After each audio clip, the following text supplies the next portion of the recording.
السلام علیکم ورحمۃ اللہ۔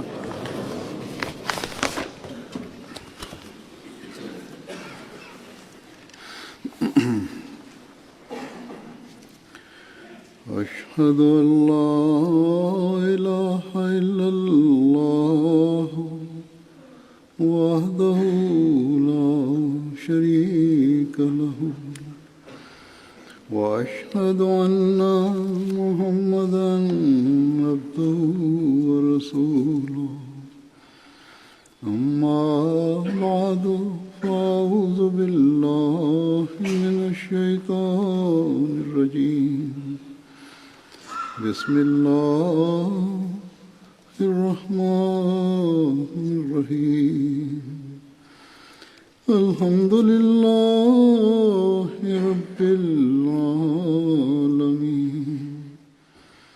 الرحمن الرحيم مالك يوم الدين إياك نعبد وإياك نستعين اهدنا الصراط المستقيم صراط الذين أنعمت عليهم غير المغضوب عليهم ولا الضالين۔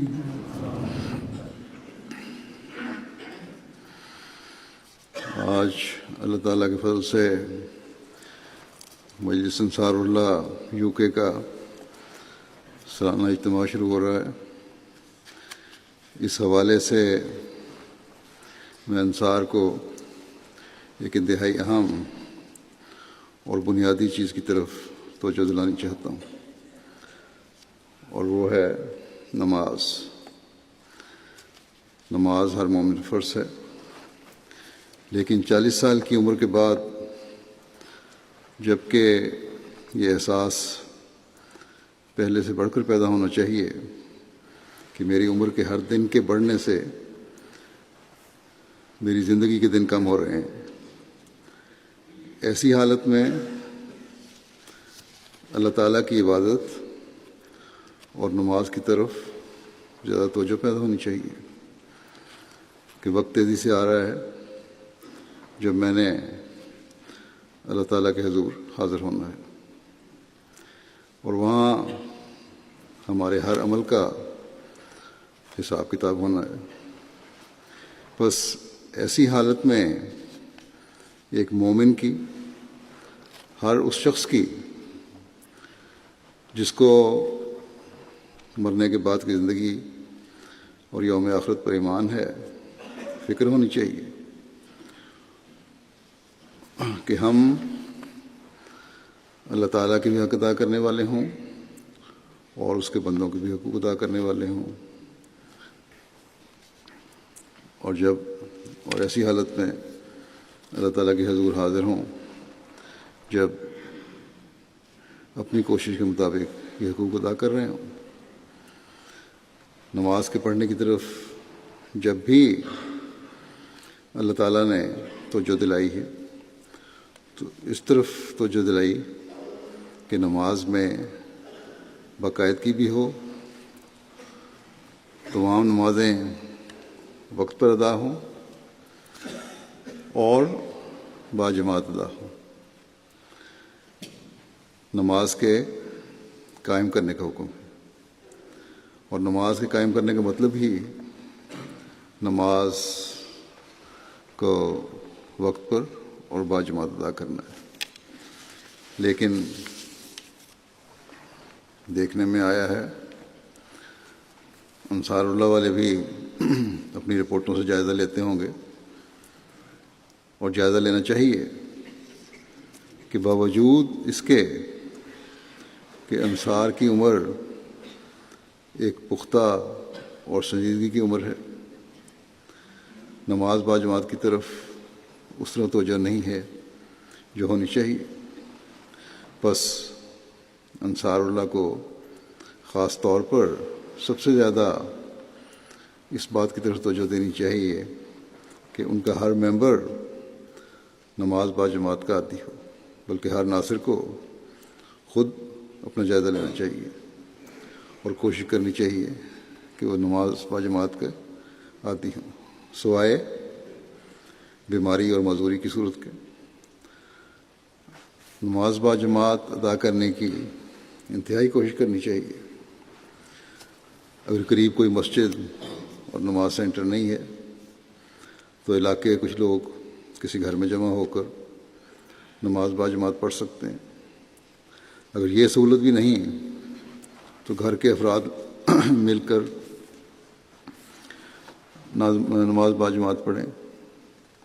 اس سے بچوں کو بھی، نوجوانوں کو بھی نماز اور با جماعت نماز کی اہمیت کا احساس ہوگا۔ بس انصار اللہ حقیقی رنگ میں انصار اللہ تبھی بن سکتے ہیں جب اللہ تعالیٰ کے دین کو قائم کرنے اور اس پر عمل کرنے اور کروانے میں اپنا کردار ادا کریں۔ اگر اللہ تعالیٰ کی عبادت جو انسان کی پیدائش کا مقصد ہے اس پر عمل نہیں کر رہے اور جن کے نگران بنائے گئے ہیں ان سے عمل نہیں کروا رہے یا عمل کروانے کی کوشش نہیں کر رہے، اپنے نمونے پیش نہیں کر رہے، تو صرف نام کے انصار اللہ ہے۔ آج تلواروں اور تیروں کی جنگ نہیں ہو رہی جہاں مددگاروں کی ضرورت ہے۔ حضرت مسیح علیہ الصلوۃ والسلام نے تو فرمایا ہے کہ ہمارے غالب آنے کا ہتھیار دعا ہے۔ بس انصار اللہ بننے کے لیے اس دعا کے ہتھیار کو استعمال کرنے کی ضرورت ہے۔ اس کے لیے ضروری ہے کہ اللہ تعالیٰ کے بتائے ہوئے طریق کے مطابق اس ہتھیار کو استعمال کیا جائے، اور جب یہ ہوگا تبھی ہم حضرت مسیح علیہ الصلوۃ والسلام کی بیعت کا بھی صحیح حق ادا کرنے والے ہوں گے۔ ورنہ آپ نے بار بار یہی فرمایا ہے کہ اگر میری باتوں کو نہیں ماننا اور اپنے اندر پاک تبدیلیاں پیدا نہیں کرنی، اپنی عبادتوں کے حق ادا نہیں کرنے، تو پھر میری بیعت میں آنے کا کوئی فائدہ نہیں۔ بس ہر ناصر کو خاص طور پر اپنے جائزے لینے چاہیے کہ کس حد تک وہ نماز کے پابند ہیں، کس حد تک وہ اپنا نمونہ اپنے بچوں کے سامنے پیش کر رہے ہیں، ان کی نمازوں کی حالت اور کیفیت کیا ہے۔ کیا صرف ایک فرض اور بوجھ سمجھ کر نمازیں ادا ہو رہی ہیں، یا حقیقت میں اللہ تعالیٰ کی رضا کو حاصل کرنے کے لیے ہم یہ سب کچھ کر رہے ہیں۔ حضرت مسیح علیہ الصلوۃ والسلام نے نماز کی اہمیت، اس کی فرضیت، اس کی حکمت، اس کو پڑھنے کا طریق، اس کا مقصد، اس کا فلسفہ اور اوقات کا فلسفہ، غرض اس موضوع پر مختلف پیرائے میں بار بار مختلف موقعوں پر اور جگہوں پر توجہ دلائی ہے۔ آپ کے بعض ارشادات اس وقت میں پیش کروں گا جو اس کی اہمیت اور حکمت پر روشنی ڈالتے ہیں۔ نمازوں کو باقاعدگی سے اور بالالتزام پڑھنے کے بارے میں نصیحت فرماتے ہوئے ایک جگہ حضرت مسیح علیہ الصلوۃ والسلام فرماتے ہیں، ایک موقع پر فرمایا آپ نے مجلس میں کہ نمازوں کو باقاعدہ التزام سے پڑھو۔ بعض لوگ فرمایا کہ بعض لوگ صرف ایک ہی وقت کی نماز پڑھ لیتے ہیں۔ وہ یاد رکھیں کہ نمازیں معاف نہیں ہوتی یہاں تک کہ پیغمبروں تک کو معاف نہیں ہوئیں۔ ایک حدیث میں آیا ہے کہ رسول اللہ صلی اللہ علیہ وسلم کے پاس ایک نئی جماعت آئی، انہوں نے نماز کی معافی چاہی۔ آپ صلی اللہ علیہ وسلم نے فرمایا کہ جس مذہب میں عمل نہیں وہ مذہب ہی کچھ نہیں۔ اس لیے اس بات کو خوب یاد رکھو اور اللہ تعالیٰ کے احکام کے مطابق اپنے عمل کر لو۔ اللہ تعالیٰ فرماتا ہے فرمایا کہ اللہ تعالیٰ فرماتا ہے کہ اللہ تعالیٰ کے نشانوں میں سے ایک یہ بھی نشان ہے کہ آسمان اور زمین اس کے امر سے قائم رہ سکتے ہیں۔ اگر اللہ تعالیٰ کی مرضی ہو تو تبھی زمین و آسمان قائم ہے، ورنہ نہیں۔ فرمایا کہ بعض دفعہ وہ لوگ جن کی طبیعت کی طرف مائل ہیں کہا کرتے ہیں کہ نیچری مذہب قابل اتباع ہے، کیونکہ اگر حفظ صحت کے اصولوں پر عمل نہ کیا جائے تو تقویٰ اور طہارت سے کیا فائدہ ہوگا۔ اپنے اپنے فلسفے لوگوں نے گھڑے ہوئے ہیں۔ آپ فرماتے ہیں کہ سو واضح رہے کہ اللہ تعالیٰ کے نشانوں میں سے یہ بھی ایک نشان ہے کہ بعض وقت ادویات بیکار رہ جاتی ہیں اور حفظ صحت کے اسباب میں کسی کام نہیں آ سکتے، نہ دوا کام آ سکتی ہے نہ طبیب حاذق کام۔ لیکن اگر اللہ تعالیٰ کا امر ہو تو الٹا بھی سیدھا ہو جایا کرتا ہے۔ بس اس کے لیے ضروری ہے کہ اللہ تعالیٰ سے تعلق پیدا کیا جائے، اور اس کے لیے بہترین ذریعہ اس کی عبادت اور عبادتوں میں نماز کی ادائیگی ہے۔ پھر نماز کی حقیقت اور اہمیت اور انسان کو اس کی ضرورت اور نماز کی کیا کیفیت ہونی چاہیے، ان باتوں کی وضاحت فرماتے ہوئے ایک موقع پر آپ علیہ السلام نے فرمایا کہ نماز کیا ہے؟ فرمایا کہ ایک خاص دعا ہے، مگر لوگ اس کو بادشاہوں کا ٹیکس سمجھتے ہیں۔ نادان اتنا نہیں جانتے کہ بھلا خدا تعالیٰ کو ان باتوں کی کیا حاجت ہے، اس کے غنائے ذاتی کو اس بات کی کیا حاجت ہے کہ انسان دعا، تسبیح اور تحلیل میں مصروف ہے، بلکہ اس میں انسان کا اپنا فائدہ ہی فائدہ ہے کہ وہ اس طریق پر اپنے مطلب کو پہنچ جاتا ہے۔ نمازوں کے ذریعے سے جو اس کی حاجات ہیں پوری ہوتی ہیں، جو اس کا مقصد زندگی ہے وہ پورا ہوتا ہے، وہ اپنے مطلب کو پہنچتا ہے۔ فرمایا کہ مجھے یہ دیکھ کر بہت افسوس ہوتا ہے کہ آج کل عبادات اور تقویٰ اور دینداری سے محبت نہیں ہے۔ اس کی وجہ ایک عام زہریلا اثر رسم کا ہے۔ اسی وجہ سے اللہ تعالیٰ کی محبت سرد ہو رہی ہے، اور عبادت میں جس قسم کا مزہ آنا چاہیے وہ مزہ نہیں آتا۔ فرمایا کہ دنیا میں کوئی ایسی چیز نہیں جس میں لذت اور ایک خاص حظ اللہ تعالیٰ نے نہ رکھا ہو۔ ہر چیز میں لذت رکھی ہے اور ایک خاص قسم کا اس میں ایک حظ محسوس کرتا ہے انسان۔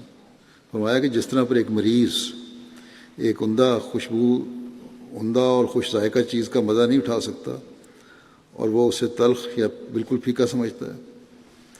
مریض ہیں، ان کے منہ بدمزہ ہو جاتے ہیں، زبان بکبکی ہو جاتی ہے، تو ان کو کسی چیز کا مزہ نہیں آتا۔ اکثر مریضوں سے ہم یہ دیکھتے ہیں۔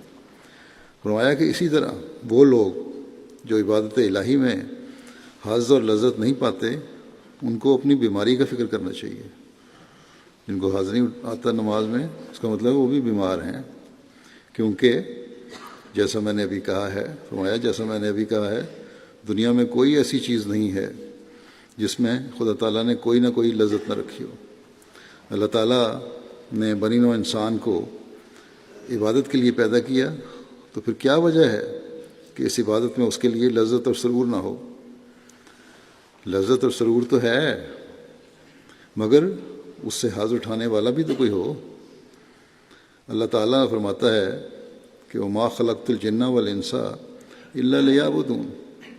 اب انسان جب عبادت کے لیے ہی پیدا ہوا ہے تو پھر ضروری ہے کہ عبادت میں لذت اور سرور بھی درجہ غایت کا رکھا ہو، اعلیٰ درجے کا لذت اور سرور بھی ہونا چاہیے عبادت میں۔ نہیں تو اللہ تعالیٰ نے صرف پیدا کیا اور کوئی مقصد نہیں اس کا، یا اس کا کوئی فائدہ نہیں ہے یا سرور نہیں اس میں حاصل ہو رہا، تو کس طرح انسان کر سکتا ہے وہ کام؟ فرمایا اس بات کو ہم اپنے روزمرہ کے مشاہدے اور تجربے سے خوب سمجھ سکتے ہیں۔ مثلا دیکھو، اناج اور تمام خوردنی اور نوشیدنی اشیاء انسان کے لیے پیدا ہوئی ہیں، کھانے پینے کی تمام چیزیں انسان کے لیے پیدا ہوئی ہیں، تو کیا ان سے وہ ایک لذت اور حظ نہیں پاتا؟ کیا اس ذائقے اور مزے اور احساس کے لیے اس کے منہ میں زبان موجود نہیں؟ کیا وہ خوبصورت اشیاء کو دیکھ کر نباتات ہوں یا جمادات ہوں، پودے ہوں، پھل ہوں، پہاڑ ہوں، خوبصورت چیزیں ہوں، حیوانات ہوں یا انسان، حظ نہیں پاتا ان کو دیکھ کر، یقیناً اس کو لطف اندوز ہوتا ہے وہ۔ فرمایا کہ کیا دل خوشکن اور سریلی آوازوں سے اس کے کان محظوظ نہیں ہوتے؟ پھر کیا کوئی دلیل اور بھی اس عمر کے اسبات کے لیے مطلوب ہے کہ عبادت میں لذت نہیں ہے؟ اللہ تعالیٰ فرماتا ہے، آگے فرماتے ہیں آپ کہ اللہ تعالیٰ فرماتا ہے کہ ہم نے عورت اور مرد کو جوڑا پیدا کیا اور مرد کو رغبت دی ہے، اب اس میں زبردستی نہیں کی بلکہ ایک لذت بھی دکھلائی ہے۔ اگر محض توالد و تناسل ہی مقصود بذات ہوتا تو مطلب پورا نہ ہو سکتا۔ آپ فرماتے ہیں کہ خوب سمجھ لو کہ عبادت بھی کوئی بوجھ اور ٹیکس نہیں ہے، اس میں بھی ایک لذت اور سرور ہے، اور یہ لذت اور سرور دنیا کی تمام لذتوں اور تمام حظوظ نفس سے بالا تر اور بلند ہے۔ فرماتے ہیں کہ جیسے ایک مریض کسی عمدہ سے عمدہ خوش ذائقہ غذا کی لذت سے محروم ہے، اسی طرح پر ہاں ٹھیک ایسا ہی وہ کم بخت انسان ہے جو عبادت الہی سے لذت نہیں پاتا۔ بس یہ انسان کی کمزوری ہے اور نمازوں کی طرف توجہ نہ دینا ہے، اور اللہ تعالیٰ کے فضل سے محروم ہونا ہے کہ نماز میں لذت نہیں آتی۔ بس ہم میں جو بھی ہیں ایسے ان کو فکر کرنی چاہیے۔ پھر حقیقی نماز کس قسم کی ہے اور کیسی ہونی چاہیے، اس بات کی وضاحت فرماتے ہوئے آپ فرماتے ہیں کہ یاد رکھو یہ نماز ایسی چیز ہے کہ اس سے دنیا بھی سنور جاتی ہے اور دین بھی۔ لیکن اکثر لوگ جو نماز پڑھتے ہیں وہ نماز ان پر لعنت بھیجتی ہے، جیسے فرمایا اللہ تعالیٰ نے کہ فویل للمصلین الذین هم عن صلاتهم ساہون، یعنی لعنت ہے ان نمازیوں پر جو نماز کی حقیقت سے ہی بے خبر ہوتے ہیں۔ فرمایا کہ نماز تو وہ چیز ہے کہ انسان اس کے پڑھنے سے ہر ایک طرح کی بد عملی اور بے حیائی سے بچایا جاتا ہے۔ اس طرح نماز پڑھنی انسان کے اپنے اختیار میں نہیں ہوتی، اور یہ طریق خدا کی مدد اور استعانت کے بغیر حاصل نہیں ہو سکتا، اور جب تک انسان دعاؤں میں نہ لگا رہے اس طرح کا خشوع اور خضوع پیدا نہیں ہو سکتا۔ نماز پڑھنے کے لیے یہ مقام حاصل کرنے کے جہاں انسان سب برائیوں سے بچے، ایک کوشش کی ضرورت ہے، اللہ تعالیٰ کے فضل کو حاصل کرنے کی ضرورت ہے، اس کے لیے خشوع اور خضوع ضروری ہے۔ اس لیے چاہیے کہ تمہارا دن اور تمہاری رات، آپ فرماتے ہیں اس لیے چاہیے کہ تمہارا دن اور تمہاری رات غرض کوئی گھڑی دعاؤں سے خالی نہ ہو۔ بس نماز کا حظ اور سرور حاصل کرنے کے لیے اللہ تعالیٰ کے فضل کو حاصل کرنے کی ضرورت ہے، اور اللہ تعالیٰ کا فضل مانگنے کے لیے پھر اسی کے آگے جھکنے کی ضرورت ہے، اور چلتے پھرتے بھی اس کا ذکر کرنے کی ضرورت ہے، اور خشوع مانگنے کی ضرورت ہے۔ یہ حالت انسان پیدا کرے تو پھر نمازوں کا بھی مزہ آتا ہے۔ پھر نماز میں لذت نہ آنے کی وجہ اور اس کا علاج بتاتے ہوئے فرماتے ہیں کہ میں دیکھتا ہوں کہ لوگ نمازوں میں غافل اور سست اس لیے ہوتے ہیں کہ ان کو اس لذت اور سرور سے اطلاع نہیں جو اللہ تعالیٰ نے نماز کے اندر رکھا ہے، اور بڑی بھاری وجہ اس کی یہی ہے۔ پھر شہروں اور گاؤں میں تو اور بھی سستی اور غفلت ہوتی ہے، جو آبادیوں میں رہنے والے لوگ ہیں مصروف ہیں زیادہ، ان میں اور بھی زیادہ سست ہو جاتے ہیں اپنے کاموں کی وجہ سے۔ فرمایا کہ 150واں حصہ بھی تو پوری مستعدی اور سچی محبت سے اپنے مولا حقیقی کے حضور سر نہیں جھکاتا۔ پھر سوال یہی پیدا ہوتا ہے کہ کیوں ان کو اس لذت کی اطلاع نہیں اور نہ کبھی انہوں نے اس مزے کو چکھا۔ اور مذہب میں ایسے احکام نہیں ہیں، دوسرے مذہب جو ہیں ان میں ایسے احکام نہیں ہیں باقاعدگی سے عبادت کرنے کے۔ فرمایا کبھی ایسا ہوتا ہے کہ ہم اپنے کاموں میں مبتلا ہوتے ہیں اور مؤذن اذان دے دیتا ہے، پھر وہ سننا بھی نہیں چاہتے، گویا ان کے دل دکھتے ہیں۔ یہ لوگ بہت ہی قابل رحم۔ اذان ہو گئی، اب اذان پہ کان نہیں دھرا یا نماز کا وقت ہو گیا اس کی طرف توجہ نہیں دی۔ فرمایا کہ یہ لوگ بہت ہی قابل رحم ہیں۔ بعض لوگ جہاں مجلس میں بیٹھے تھے ہم نے فرمایا کہ یہاں بھی ایسے ہیں کہ ان کی دکانیں دیکھو تو مسجدوں کے نیچے ہیں، مگر کبھی جا کر کھڑے بھی تو نہیں ہوتے، یعنی نماز کے لیے نہیں جاتے۔ پس فرمایا کہ میں یہ کہنا چاہتا ہوں کہ خدا تعالیٰ سے نہایت سوز اور ایک جوش کے ساتھ یہ دعا مانگنی چاہیے کہ جس طرح پھلوں اور اشیاء کی طرح طرح کی لذتیں عطا کی ہیں، نماز اور عبادت کا بھی ایک بار مزہ چکھا دے۔ کھایا ہوا یاد رہتا ہے، آپ فرماتے ہیں کھایا ہوا یاد رہتا ہے۔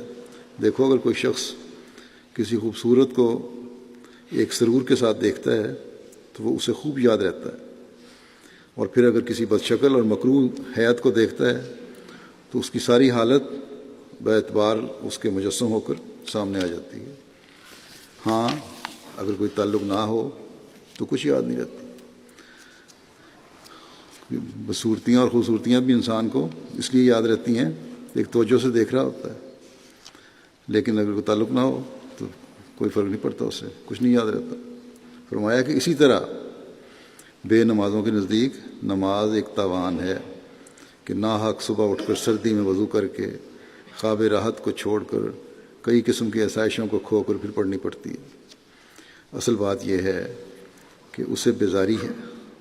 فرمایا کہ اصل بات یہ ہے کہ اسے بیزاری ہے، وہ اس کو سمجھ نہیں سکتا۔ اس لذت اور شہوت سے جو نماز میں ہے اس کو اطلاع ہی نہیں ہے، اس کو پتہ ہی نہیں کہ کیا لذت اور راحت ہے نماز میں۔ فرمایا پھر نماز میں لذت کیوں کر حاصل ہو؟ میں دیکھتا ہوں، آپ فرماتے ہیں کہ میں دیکھتا ہوں کہ ایک شرابی اور نشے باز انسان کو جب سرور نہیں آتا تو وہ پے در پے پیالے پیتا جاتا ہے، یہاں تک کہ اس کو ایک قسم کا نشہ آ جاتا ہے۔ دانش مند اور بزرگ انسان اس سے فائدہ اٹھا سکتا ہے، اور وہ یہ کہ نماز پر دوام کرے، باقاعدگی کرے، جب تک مزہ نہ آئے نماز پڑھتا جائے، دعا کرتا جائے اللہ تعالیٰ سے کہ اے اللہ مجھے نماز میں وہ سرور اور حظ دے جو اور چیزوں میں دیا ہوا ہے تو نے۔ فرمایا دوام کرے اور پڑھتا جاوے یہاں تک کہ اس کو سرور آ جاوے۔ اور جیسے شرابی کے ذہن میں ایک لذت ہوتی ہے جس کا حاصل کرنا اس کا مقصود بالذات ہوتا ہے، اسی طرح سے ذہن میں اور ساری طاقتوں کا رجحان نماز میں اسے سرور کا حاصل کرنا ہو۔ ساری جو قوتیں ہیں اس طرف لگائے کہ میں نے نماز میں سرور حاصل کرنا، مزہ اٹھانا ہے نماز کا۔ فرمایا اور پھر ایک خلوص اور جوش کے ساتھ کم از کم اس نشے باز کے اضطراب اور کرب کو کی مانند ہی ایک دعا پیدا ہو کہ وہ لذت حاصل ہو۔ تو میں کہتا ہوں، آپ فرماتے ہیں اگر یہ دعا پیدا ہو، ایک کرب پیدا ہو، اضطراب پیدا ہو، تو فرمایا اس لذت کے حاصل کرنے کے لیے آپ فرماتے ہیں تو میں کہتا ہوں اور سچ کہتا ہوں کہ یقیناً وہ لذت حاصل ہو جاوے گی۔ پھر آپ فرماتے ہیں پھر نماز پڑھتے وقت ان مفاد کا حاصل کرنا بھی ملحوظ ہو جو اسے ہوتے ہیں، اور احسان پیش نظر رہے۔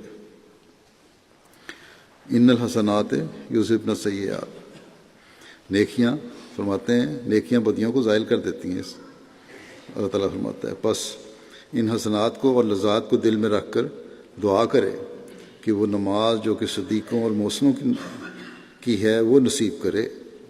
یہ جو فرمایا کہ ان الحسنات یذہبن السیئات، یعنی نیکیاں یا نماز بدیوں کو دور کرتی ہے، یا دوسرے مقام پر فرمایا ہے نماز فواحش اور برائیوں سے بچاتی ہے۔ اور ہم دیکھتے ہیں کہ بعض لوگ باوجود نماز پڑھنے کے پھر بدیاں کرتے ہیں۔ اس کا جواب یہ ہے کہ وہ نمازیں پڑھتے ہیں مگر نہ روح اور راستی کے ساتھ، اس میں روح کوئی نہیں ہوتی نمازوں میں، وہ صرف رسم اور عادت کے طور پر ٹکرے مارتے ہیں، ان کی روح مردہ ہے۔ اللہ تعالیٰ نے ان کا نام حسنات نہیں رکھا، اور یہاں جو حسنات کا لفظ رکھا، الصلاۃ کا لفظ نہیں رکھا، باوجود ہے کہ معنی وہی ہیں۔ اس کی وجہ یہ ہے کہ تا نماز کی خوبی اور حسن و جمال کی طرف اشارہ کرے کہ وہ نماز بدیوں کو دور کرتی ہے جو اپنے اندر ایک سچائی کی روح رکھتی ہے، نماز وہ بدیوں کو دور کرتی ہے جو اپنے اندر ایک سچائی کی روح رکھتی ہے اور فیض کی تاثیر اس میں موجود ہے۔ وہ نماز یقیناً برائیوں کو دور کرتی ہے۔ فرمایا کہ نماز نشست و برخاست کا نام نہیں، صرف اٹھنے بیٹھنے کا نام نہیں ہے نماز کا مغز اور روح وہ دعا ہے جو ایک لذت اور سرور اپنے اندر رکھتی ہے۔ نماز کی روح اور مقصد کو حاصل کرنے کی کس طرح کوشش کرنی چاہیے، اس بارے میں آپ فرماتے ہیں اور کہ ارکان نماز جو ہیں قیام ہے، رکوع ہے، سجدہ ہے، قعدہ ہے، یہ ساری حالتیں جو ہیں اس نماز میں اس لیے رکھی گئی ہیں کہ اس مقصد کو حاصل کیا جائے، اس روح کو حاصل کیا جائے۔ آپ فرماتے ہیں کہ ارکان نماز دراصل روحانی نشست و برخاست ہیں۔ انسان کو خدا تعالیٰ کے روبرو کھڑا ہونا پڑتا ہے، اور قیام بھی آداب خدمت گاران میں سے ہے۔ جو خدمت کرنے والے لوگ ہیں کسی بڑے آدمی کے سامنے جاتے ہیں تو کھڑے ہوتے ہیں ادب سے، تو جو کھڑے قیام جو ہے نماز میں وہ ادب کی نشانی ہے۔ رکوع جو دوسرا حصہ ہے بتلاتا ہے کہ گویا تیاری ہے کہ وہ تعمیل حکم کو کس قدر گردن جھکاتا ہے، اور سجدہ کمال اداب اور کمال تذلل اور نیستی کو جو عبادت کا مقصود ہے ظاہر کرتا ہے۔ جب سجدہ انسان کرتا ہے تو اپنے آپ کو انتہائی عاجزی اور نیستی اور تذلل کی حالت میں لے جاتا ہے۔ یہی عبادت کا مقصد ہے کہ میں اللہ تعالیٰ کے آگے سر جھکاتا ہوں۔ فرمایا کہ یہ آداب اور طور ہیں جو خدا تعالیٰ نے بطور یادداشت کے مقرر کر دیے ہیں، اور جسم کو باطنی طریق سے حصہ دینے کی خاطر ان کو مقرر کیا ہے۔ جس طرح ظاہری طور پر یہ آداب بجا لا رہا ہے انسان، اسی طرح اندرونی طور پر، روحانی طور پر بھی روح کو بھی اسی طرح آداب بجا لانے چاہیے، دل کا بھی اسی طرح قیام اور رکوع اور سجدہ ہونا چاہیے۔ فرمایا کہ علاوہ ازیں باطنی طریق کے اسبات کی خاطر ایک ظاہری طریق بھی رکھ دیا ہے۔ اب اگر ظاہری طریق میں جو اندرونی اور باطنی طریق کا ایک عکس ہے صرف نکال کی طرح نقلیں اتاری جائیں، صرف ہاتھ باندھ لیے، رکوع میں چلے گئے، سجدے میں چلے گئے، بیٹھ گئے، اگر یہ صرف نکال کی طرح صرف اٹھ بیٹھے کی کرنی ہے، نقل اتارنی ہے، اور فرمایا اور اسے ایک بارے گراں سمجھ کر اتار پھینکنے کی کوشش کی جائے تو تم ہی بتاؤ اس میں کیا لذت اور حظ آ سکتا ہے؟ اور جب تک لذت اور سرور نہ آئے اس کی حقیقت کیوں کر متحقق ہوگی؟ پتہ نہیں لگ سکتا جب تک لذت اور سرور نہیں آیا کہ نماز کی حقیقت کیا ہے۔ فرمایا اور یہ اس وقت ہوگا جب کہ روح بھی ہمہ نیستی اور تذلل تام ہو کر آستانہ الوہیت پر گرے۔ بس روح کو بھی اسی طرح سجدہ کرنا چاہیے اور اللہ تعالیٰ کے آگے گرنا چاہیے جس طرح انسان کا جسم سجدے میں چلا جاتا ہے۔ اور جو زبان بولتی ہے روح بھی بولے، جو الفاظ زبان سے بولے جا رہے ہیں وہ دل سے نکلنے والے الفاظ ہوں۔ فرمایا کہ اس وقت ایک سرور اور نور اور تسکین حاصل ہو جاتی ہے۔ میں اس کو فرماتے ہیں کہ میں اس کو اور کھول کر لکھنا چاہتا ہوں کہ انسان جس قدر مراتب طے کر کے انسان ہوتا ہے، یعنی کہاں نطفہ، بلکہ اس سے بھی پہلے نطفے کے اجزاء یعنی مختلف قسم کی اغذیہ اور ان کی ساخت اور بناوٹ، پھر نطفے کے بعد مختلف مدارت کے بعد بچہ، پھر جوان، بوڑھا، غرض ان تمام عالموں میں جو اس پر مختلف اوقات میں گزرے ہیں اللہ تعالیٰ کی ربوبیت کا معترف ہو، اور وہ نقشہ ہر آن اس کے ذہن میں کھنچا رہے، وہ اس قابل ہو سکتا ہے کہ ربوبیت کے مد مقابل میں اپنی عبودیت کو ڈال دے۔ یہ سارا انسان جب سوچے کہ میں کس طرح پیدا ہوا، کس طرح مختلف مراحل میں سے گزرا، کس طرح بڑا ہوا، کس طرح اللہ تعالیٰ نے مجھے پالا پوسا بڑا کیا، تو تبھی صحیح عبودیت کا حق، ایک عبد بننے کا حق انسان سوچ سکتا ہے اور ادا کر سکتا ہے۔ فرمایا کہ غرض مدعا یہ ہے کہ نماز میں لذت اور سرور بھی عبودیت اور ربوبیت کے ایک تعلق سے پیدا ہوتا ہے۔ جب تک اپنے آپ کو عدم محض یا مشابہ بالعدم قرار دے کر بے وقوف طلب حقیقت نہ سمجھو گے جب تک جو ربوبیت کا ذاتی تقاضا ہے نہ ڈال دے، اس کا فیضان اور پرتاؤ اس پر نہیں پڑتا۔ اللہ تعالیٰ کے فیض سے فائدہ اٹھانا ہے تو کامل عبودیت پیدا کرنی ہوگی، اور اگر فرمایا کہ اگر ایسا ہو تو پھر اعلیٰ درجے کی لذت حاصل ہوتی ہے جس سے بڑھ کر کوئی حظ نہیں ہے۔ اس مقام پر انسان کی روح جب ہمہ نیستی ہو جاتی ہے تو وہ خدا کی طرف ایک چشمے کی طرف بہتی ہے، اور ما سوا اللہ سے اسے انقطاع تام ہو جاتا ہے۔ اللہ کے علاوہ ہر دوسری چیز سے وہ مکمل طور پر تعلق کاٹ لیتا ہے۔ اس وقت خدا تعالیٰ کی محبت اس پر گرتی ہے۔ اس اتصال کے وقت ان دو جوشوں سے، جو اوپر کی طرف سے ربوبیت کا جوش اور نیچے کی طرف سے عبودیت کا جوش ہوتا ہے، ایک خاص کیفیت پیدا ہوتی ہے۔ ایسا تعلق جب پیدا ہوتا ہے تو اللہ تعالیٰ کی ربوبیت بھی جوش میں آتی ہے، اور انسان کی عبودیت کا بھی ایک جوش پیدا ہو رہا ہوتا ہے، اور یہ دونوں جب ملتے ہیں تو فرمایا کہ تب ایک خاص کیفیت پیدا ہوتی ہے۔ اس کا نام صلاۃ ہے۔ اس خاص کیفیت کا نام صلاۃ ہے جو ربوبیت اور عبودیت کے ملنے سے پیدا ہو۔ فرمایا کہ پس یہی وہ صلاۃ ہے جو سیئات کو بھسم کر جاتی ہے۔ اس طرح کی نماز ہو، اس طرح کی صلاۃ ہو، تبھی جو برائیاں ہیں اللہ تعالیٰ فرماتا ہے برائیوں کو ختم کرتی ہے، تو پھر برائیاں ختم ہوتی ہیں، ان کو جلا دیتی ہے، اور اپنی جگہ ایک نور اور چمک چھوڑ دیتی ہے جو سالک کو راستے کے خطرات اور مشکلات کے وقت ایک منور شمع کا کام دیتی ہے، ایک روشن کا کام دیتی ہے، ایک ٹارچ لائٹ کا کام دیتی ہے، اور ہر ایک قسم خس و خشاک اور ٹھوکر کے پتھروں اور خار و خس سے جو اس کی راہ میں ہوتی ہیں آگاہ کر کے بچاتی ہے، نظر آ جاتی ہے ہر برائی۔ اور یہی وہ حالت ہے جب کہ ان الصلاۃ تنہا عن الفحشاء والمنکر کا اطلاق اس پر ہوتا ہے، کیونکہ اس کے ہاتھ میں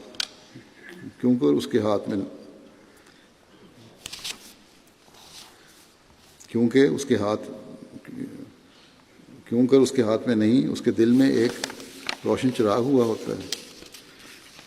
فرمایا کہ اور یہی وہ حالت ہے جب کہ ان الصلاۃ تنہا عن الفحشاء والمنکر کا اطلاق اس پر ہوتا ہے،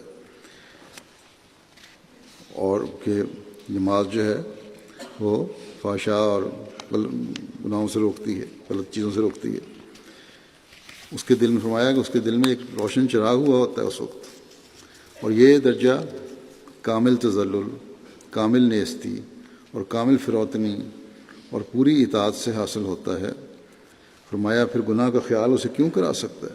جب یہ حالت ہو جاتی ہے تو گناہ کا خیال کس طرح آ سکتا ہے، اور انکار اس میں پیدا ہی نہیں ہو سکتا۔ فرمایا کہ فحشاء کی طرف اس کی نظر اٹھ ہی نہیں سکتی، غرض ایک ایسی لذت، ایسا سرور حاصل ہوتا ہے کہ میں نہیں سمجھ سکتا کہ اسے کیوں کر بیان کروں۔ پھر اس بات کی وضاحت فرماتے ہوئے کہ ایک غیرت مند مومن ہر حالت میں صرف اللہ تعالیٰ کے آگے ہی جھکتا ہے، اور جھکنا چاہیے، اور اللہ تعالیٰ کے غیر کو کسی صورت میں بھی اپنی امیدوں اور توجہ کا مرکز نہیں بنانا چاہیے۔ آپ فرماتے ہیں پھر یہ بات بھی یاد رکھنے قابل ہے کہ یہ نماز جو اپنی اصلی معنوں میں نماز ہے، دعا سے حاصل ہوتی ہے۔ نماز بھی دعا سے حاصل ہوتی ہے۔ غیر اللہ سے سوال کرنا مومنانہ غیرت کے صریح اور سخت مخالف ہے، کیونکہ یہ مرتبہ دعا کا اللہ ہی کے لیے ہے۔ جب تک انسان پورے طور پر خفیف ہو کر اللہ تعالیٰ ہی سے سوال نہ کرے اور اسی سے نہ مانگے، سچ سمجھو کہ حقیقی طور پر وہ سچا مسلمان اور سچا مومن کہلانے کا مستحق نہیں۔ اسلام کی حقیقت یہ ہے کہ اس کی تمام طاقتیں اور اندرونی ہوں یا بیرونی، سب کی سب اللہ تعالیٰ ہی کے آستانے پر گری ہوئی ہوں۔ جس طرح پر ایک بڑا انجن بہت سے کلوں کو چلاتا ہے، بہت سے پرزوں کو چلاتا ہے ایک انجن، بس اسی طور پر جب تک انسان اپنے ہر کام اور ہر حرکت و سکون کو اسی انجن کی طاقت عظمیٰ کے متحد نہ کر لے ہوئے، وہ کیوں کر اللہ تعالیٰ کی الوہیت کا قائل ہو سکتا ہے، اور اپنے آپ کو انی وجہت وجہ للذی فطر السماوات والارض کہتے وقت واقعی حنیف کہہ سکتا ہے، جیسے منہ سے کہتا ہے ویسے ہی ادھر کی طرف متوجہ ہو۔ جب تمہاری تمام توجہ اللہ تعالیٰ کی طرف پھیرنے کا اظہار کرتا ہے اور اپنے آپ کو عبادت کرنے والا موحد کہتا ہے، تو فرمایا کہ پھر تمام توجہ اس طرف متوجہ ہونی چاہیے۔ فرمایا جب ایسی بحالت ہو تو لا ریب وہ مسلم ہے، تب یقیناً وہ مسلمان ہے، وہ مومن ہے اور حنیف ہے۔ لیکن جو شخص اللہ تعالیٰ کے سوا غیر اللہ سے سوال کرتا ہے اور ادھر بھی جھکتا ہے، وہ یاد رکھے کہ بڑا ہی بدقسمت اور محروم ہے کہ اس پر وقت آ جانے والا ہے کہ وہ زبانی اور نمائشی طور پر اللہ تعالیٰ کی طرف نہ جھک سکے۔ فرمایا کہ ترک نماز کی عادت اور کسل کی ایک وجہ یہ بھی ہے کیونکہ جب انسان غیر اللہ کی طرف جھکتا ہے تو روح اور دل کی طاقت اس درخت کی طرح جس کی شاخیں ابتداءً ایک طرف کر دی جائیں اور اس طرف جھک کر پرورش پالیں، ادھر ہی جھکتا ہے۔ بس یہ بہت اہم بات ہے۔ جب نماز ترک کی یا کمزوریاں دکھائیں نماز پڑھنے میں، سستی دکھائی اور اللہ کے سوا کی اور طرف انحصار زیادہ کرنا شروع کر دیا، تو پھر انسان دور ہٹتا چلا جاتا ہے، اس درخت کی طرح جس کی شاخوں کا رخ اگر ایک طرف پھیر دیا جائے تو آہستہ آہستہ وہ شاخیں اسی طرف بڑھنی شروع ہو جاتی ہیں۔ فرمایا اور خدا تعالیٰ کی طرف سے ایک سختی اور تشدد اس کے دل میں پیدا ہو کر اسے منجمد اور پتھر بنا دیتا ہے، جیسے وہ شاخیں جو درخت کی شاخیں ایک طرف جھک رہی تھیں، پھر دوسری طرف مڑ نہیں سکتا۔ اسی طرح پر دل اور روح دن بدن خدا تعالیٰ سے دور ہوتی جاتی ہے۔ بس یہ بڑی خطرناک اور دل کو کپکپا دینے والی بات ہے کہ انسان اللہ تعالیٰ کو چھوڑ کر دوسرے سے سوال کرے۔ اسی لیے نماز کا التزام اور پابندی بڑی ضروری چیز ہے، تاکہ اولاً وہ ایک عادت راسخہ کی طرح قائم ہو اور رجوع اللہ کا خیال ہو۔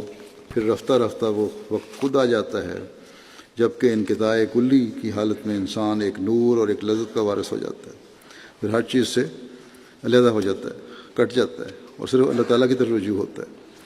تب انسان کو ایک نور ملتا ہے اور لذت حاصل ہوتی ہے۔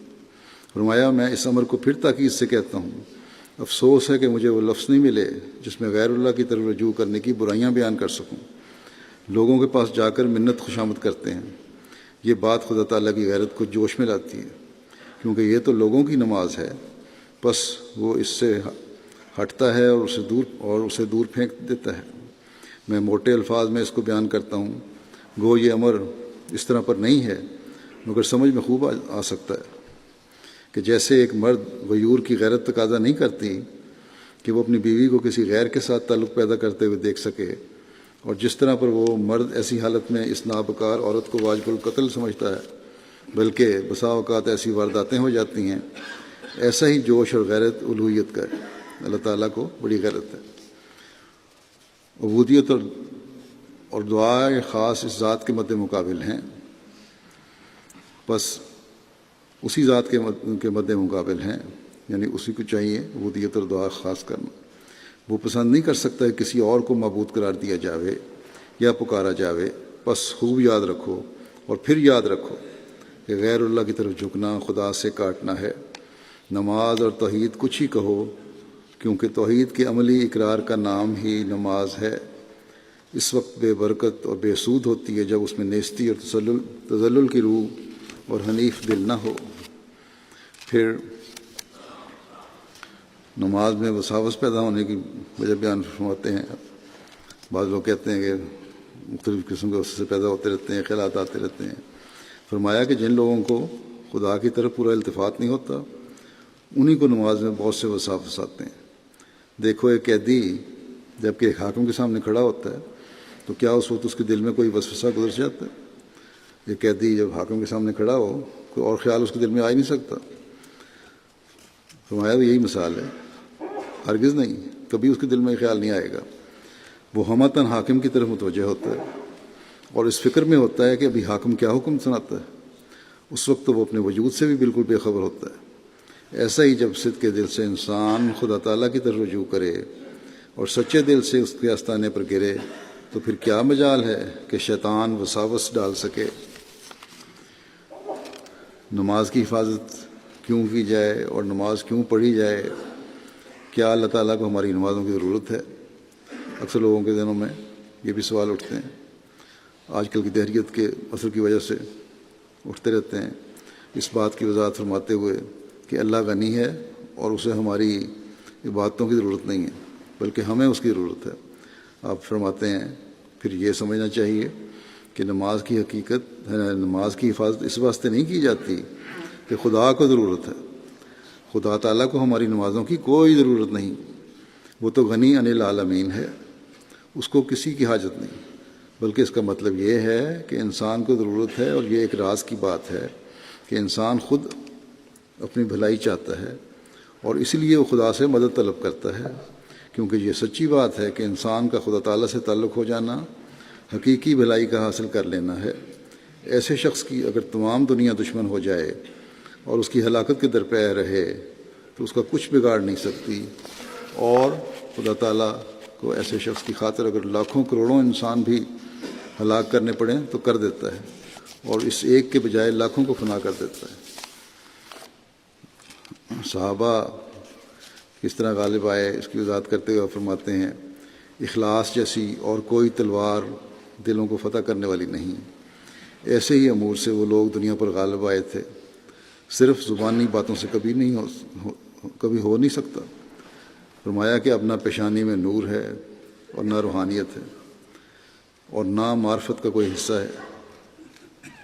نماز کی معرفت نہیں ہے، نماز پڑھنے کی وجہ سے جو نور ملتا ہے وہ نہیں ہے، نمازیں بھی بوجھ سمجھی جاتی ہیں۔ فرمایا کہ خدا تعالیٰ ظالم نہیں ہے، اصل بات ہی یہی ہے کہ ان کے دلوں میں اخلاص نہیں، صرف ظاہری اعمال سے جو رسم اور عادت کے رنگ میں کیے جاتے ہیں کچھ نہیں بنتا۔ اللہ تعالیٰ کا فضل ہے، جماعت میں بہت سارے ایسے ہیں جو خالص ہو کر نمازیں پڑھنے والے ہیں۔ یہ عمومی حالت آپ اس زمانے کی بیان فرما رہے ہیں، بس یہ ہمارے لیے بھی سبق ہے اور ایک تنبیہ بھی ہے، ان باتوں کا خیال رکھیں۔ فرمایا اس سے کوئی یہ نہ سمجھ لے کہ میں نماز کی تحقیر کرتا ہوں، وہ نماز جس کا ذکر قرآن میں ہے اور وہ معراج ہے۔ بھلا ان نمازیوں سے کوئی پوچھے تو صحیح کہ ان کو سورہ فاتحہ کے معنی بھی آتے ہیں۔ 50 برس کے نمازی ملیں گے، مگر نماز کا مطلب اور حقیقت پوچھو تو اکثر بے خبر ہوں گے، حالانکہ تمام دنیاوی علوم ان علوم کے سامنے ہیچ ہیں۔ بائیں دنیاوی علوم کے واسطے تو جان توڑ اور محنت اور کوشش کی جاتی ہے، اور اس طرف سے ایسی بے التفاتی ہے کہ اسے جنتر منتر کی طرح پڑ جاتے ہیں۔ اکثر مسلمانوں میں سے یہی دیکھیں گے حالت۔ فرمایا میں تو یہاں تک بھی کہتا ہوں کہ اس بات سے مت رکو کہ نماز میں اپنی زبان میں دعائیں کرو، بے شک اردو میں، پنجابی میں، انگریزی میں، جو جس کی زبان ہو اسی میں دعا کر لے، مگر ہاں یہ ضروری ہے کہ خدا تعالیٰ کے کلام کو اسی طرح پڑھو، اس میں اپنی طرف سے کچھ دخل مت دو، اس کو اس طرح پڑھو اور معنی سمجھنے کی کوشش کرو۔ اسی طرح معصورہ دعاؤں کا بھی اسی زبان میں التزام رکھو۔ قرآن اور معصورہ دعاؤں کے بعد جو چاہو خدا تعالیٰ سے مانگو، اور جس زبان میں چاہو مانگو، وہ سب زبانیں جانتا ہے، سنتا ہے، قبول کرتا ہے۔ فرمایا اگر تم اپنی نماز کو باحلاوت اور پرذوق بنانا چاہتے ہو تو ضروری ہے کہ اپنی زبان میں کچھ نہ کچھ دعائیں کرو، مگر اکثر یہی دیکھا گیا ہے کہ نمازیں تو ٹکر مار کر پوری کر لی جاتی ہیں، پھر لگتے ہیں دعائیں کرنے۔ غیر احمدیوں میں یہ رواج ہے اکثر مسلمان ملکوں میں کہ نماز جلدی جلدی پڑھ لی، اس کے بعد ہاتھ اٹھا کے دعا کرنے لگے۔ فرمایا یہ دعائیں کرنے لگ جاتے ہیں نماز۔ فرمایا کہ اس سے ظاہر تو یہی لگتا ہے کہ نماز تو ایک ناحق کا ٹیکس ہوتا ہے، اگر کچھ اخلاص ہوتا ہے تو نماز کے بعد میں ہوتا ہے۔ یہ نہیں سمجھتے کہ نماز خود دعا کا نام ہے، جو بڑے عجز، انکسار، خلوص اور اضطراب سے مانگی جاتی ہے۔ بڑے بڑے عظیم الشان کاموں کی کنجی صرف دعا ہی ہے۔ خدا تعالیٰ کے فضل کے دروازے کھولنے کا پہلا مرحلہ دعا ہی ہے۔ فرمایا کہ نماز کو رسم اور عادت کے رنگ میں پڑھنا مفید نہیں، بلکہ ایسے نمازیوں پر تو خود اللہ تعالیٰ نے لعنت اور ویل بھیجا ہے، چاہے جائے کہ ان کی نماز کو قبولیت کا شرف حاصل ہو۔ ویل للمصلین خدا تعالیٰ نے فرمایا ہے، یہ ان نمازیوں کے حق میں ہے جو نماز کی حقیقت سے اور اس کے مطالب سے بے خبر ہیں۔ صحابہ تو خود عربی زبان رکھتے تھے اور اس کی حقیقت کو خوب سمجھتے تھے، مگر ہمارے واسطے ضروری ہے کہ اس کے معنی سمجھیں اور اپنی نماز میں اس طرح حلاوت پیدا کریں، مگر ان لوگوں نے تو ایسا سمجھ لیا ہے جیسے کہ دوسرا نبی آ گیا اور اس نے گویا نماز کو منسوخ ہی کر دیا۔ آپ کے خلاف جو باتیں کرتے ہیں لوگ، ان کے بارے میں وہ فرما رہے ہیں، جب میں یہ کہتا ہوں کہ اپنی زبان میں دعائیں کرو تو کہتے ہیں کہ نئی شریعت چلے آئے۔ فرمایا دیکھو، خدا تعالیٰ کا اس میں فائدہ نہیں بلکہ خود انسان ہی کا اس میں بھلا ہے کہ اس کو خدا تعالیٰ کی حضوری کا موقع دیا جاتا ہے، عرض معروض کرنے کی عزت عطا کی جاتی ہے، جس سے یہ بہت سی مشکلات سے نجات پا سکتا ہے۔ میں حیران ہوں کہ وہ لوگ کیوں کر زندگی بسر کرتے ہیں جن کا دن بھی گزر جاتا ہے اور رات بھی گزر جاتی ہے، مگر وہ نہیں جانتے کہ ان کا کوئی خدا بھی ہے۔ یاد رکھو کہ ایسا انسان آج بھی ہلاک ہوا اور کل بھی۔ فرمایا کہ میں ایک ضروری نصیحت کرتا ہوں، کاش لوگوں کے دل میں پڑ جاوے۔ دیکھو، عمر گزری جا رہی ہے، غفلت کو چھوڑ دو اور تضرع اختیار کرو، اکیلے ہو کر خدا تعالیٰ سے دعا کرو کہ خدا ایمان کو سلامت رکھے اور تم پر وہ راضی اور خوش ہو جاوے۔ ایک موقع پر نصیحت کرتے ہوئے کہ حقیقی نماز کیا چیز ہے، آپ فرماتے ہیں کہ والذین جاہدوا فینا لنہدینہم سبلنا، پوری کوشش سے اس کی راہ میں لگے رہو، منزل مقصود تک پہنچ جاؤ گے۔ کوشش کرو، جہاد کرو۔ فرمایا کہ توبہ استغفار کرو اور وصولی اللہ کا ذریعہ ہے، اس طرف توجہ دینی چاہیے۔ اور جو لوگ کوشش کرتے ہیں، اللہ تعالیٰ یہ فرماتا ہے ہمارے راستے میں جو کوشش کرتے ہیں ان کو ہم پھر صحیح رستوں کی طرف رہنمائی بھی کر دیتے ہیں۔ فرمایا کہ اللہ تعالیٰ کسی سے بخل نہیں۔ آخر انہی مسلمانوں میں سے وہ تھے جو قطب اور ابدال اور غوث ہوئے، اب بھی اس کی رحمت کا دروازہ بند نہیں۔ قلب سلیم پیدا کرو، نماز سنوار کر پڑھو، دعائیں کرتے رہو، ہماری تعلیم پر چلو، ہم بھی دعا کریں گے۔ یاد رکھو ہمارا طریق بیان ہی وہی ہے جو حضرت صلی اللہ علیہ وسلم اور صحابہ کرام کا تھا۔ آج کل فقراء نے کئی بدعتیں نکال لی ہیں، یہ چلے اور ورد وظائف جو انہوں نے راج کر لیے ہیں ہمیں ناپسند ہیں۔ بہت سارے لوگ لکھتے ہیں کہ بتائیں فلاں کیا دعا کریں، خاص دعا کیا ہے، خلاص کوشش کیا کرنی چاہیے۔ اصل چیز نماز ہے، نماز کی طرف پوری توجہ ہونی چاہیے ہر احمدی کی۔ فرمایا کہ اصل طریق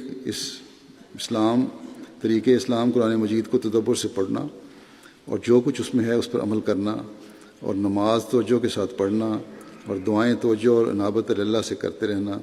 بس نماز ہی ایسی چیز ہے جو معراج کے مراتب تک پہنچا دیتی ہے۔ یہ ہے تو سب کچھ ہے۔ اور معراج پر پہنچانے والی نماز وہ ہے جو اللہ تعالیٰ کے حضور کھڑا ہونے والے کے دل کو پگھلا دے۔ پھر فرائض نمازوں کے ساتھ تہجد کی تاکید بھی آپ نے فرمائی، اور انصار اللہ کو تو خاص طور پر اس کا بھی الزام کرنا چاہیے۔ آپ فرماتے ہیں اس زندگی کے کل انفاس اگر دنیاوی کاموں میں گزر گئے تو آخرت کے لیے کیا ذخیرہ کیا؟ اگر ساری سانسیں اور ساری عمر دنیاوی کاموں میں گزار دیں تو آخرت کے لیے کیا ذخیرہ کیا؟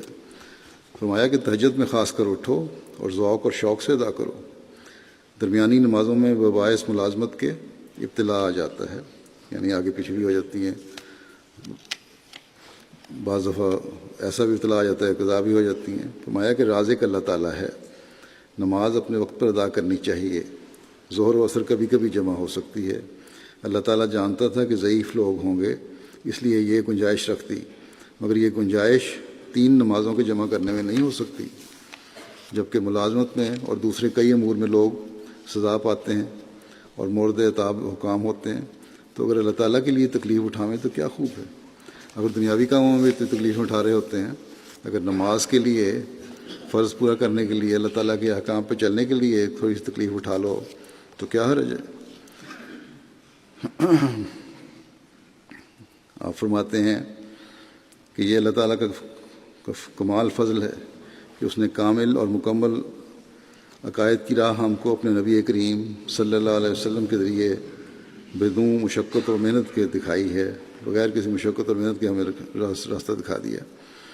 وہ راہ جو آپ لوگوں کو اس زمانے میں دکھائی گئی ہے، بہت سے عالم ابھی تک اس سے محروم ہیں۔ احمدیوں کو اللہ تعالیٰ نے مسیح موعود کو ماننے کی وجہ سے وہ راستہ دکھا دیا۔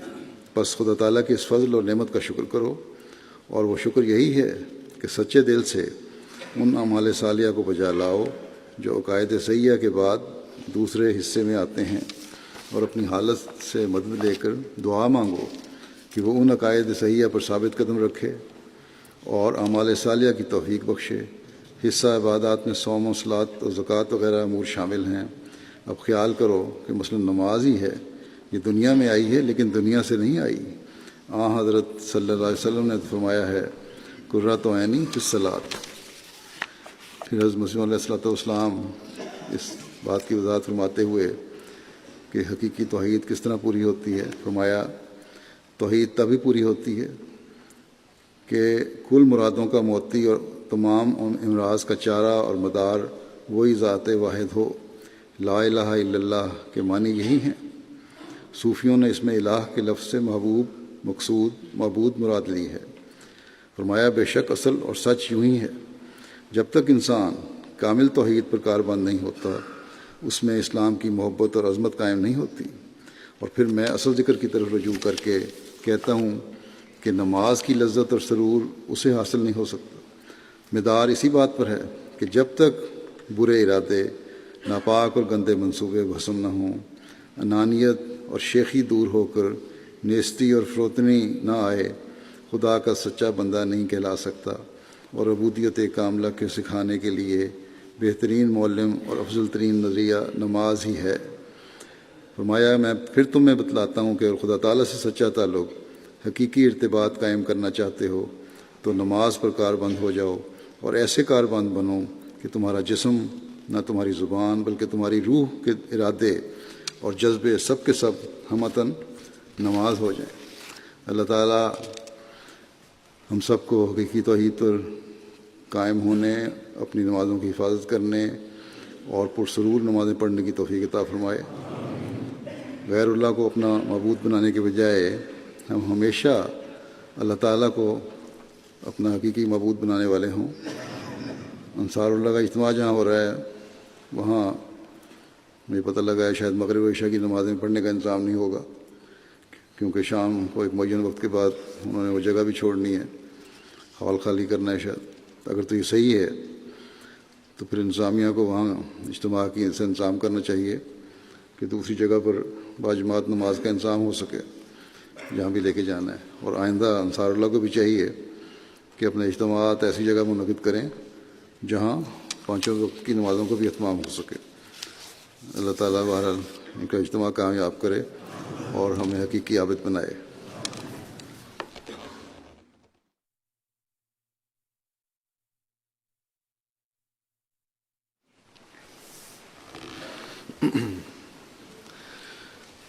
الحمد لله نحمده ونستعينه ونستغفره ونؤمن به ونتوكل عليه ونعوذ بالله من شرور أنفسنا ومن سيئات أعمالنا من يهده الله فلا مضل له ومن يضلل فلا هادي له ونشهد أن لا إله إلا الله ونشهد أن محمدا عبده ورسوله عباد الله رحمكم الله إن الله يأمر بالعدل والإحسان وإيتاء ذي القربى وينهى عن الفحشاء والمنكر والبغي يعظكم لعلكم تذكرون اذكروا الله يذكركم وادعوه يستجب لكم ولذكر الله أكبر